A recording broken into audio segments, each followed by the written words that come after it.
The most important project or projects in the 36th district that I'm running for is basically the condition and quality of Route 1 and the extension of Metro. Route 1 is one of the oldest highways in the Commonwealth, and ever since the construction of 95, it's really been on the decline.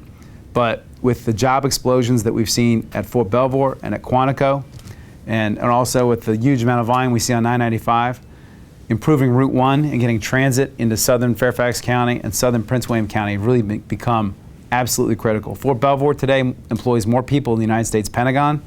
There are 80,000 cars that go on and off that base every day, and it's served by 2 buses. Quantico pretty much has no transit, and it's continuing to explode. And these bases have huge amounts of land that are sitting there waiting for more federal facilities to arrive. It's going to happen over the next 20 years. The Route 1 corridor has not seen any real major investment in the last 40 years since I was born, and I've lived there my whole life. We finally got $180 million from the federal government to pay for the widening of Route 1 through Fort Belvoir. It's one of the largest road projects in Northern Virginia right now, and it's about halfway done. Long term, though, what we need to do is, Senator Puller and I did a $2 million study called the Route 1 Multimodal Study, which wrapped up last fall.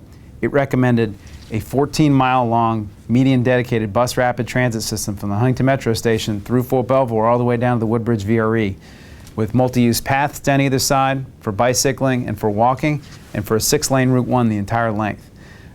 We need to get that project funded, phase 1 and 2, and I'm happy that about 6 months ago we just got $16 million to start the preliminary engineering and the environmental documentation to start the first 2 phases of that 3-phase median dedicated bus rapid transit.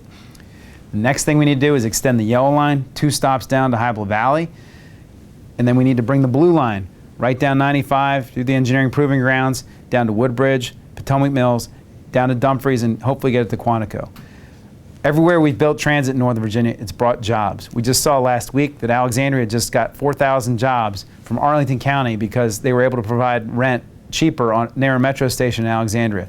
In Northern Virginia, transit drives the economy. That's where millennials want to live. It's where millennials want to work. There are 2 million people coming to the DC metro area in the next 20 years. The only way we're going to provide a place for those people to live is not by putting them in farm fields out in Stafford or Fauquier. We're going to have to put them on top of where people live today. And the only way we're going to be able to get them to move is through transit. And so I'm excited that the Route 1 corridor, I think, is perfectly poised to be able to deliver that kind of density and also those kinds of transit possibilities. We need to start planning for it now and start lining up so we can be ready, so when the money's available, we're there to take it.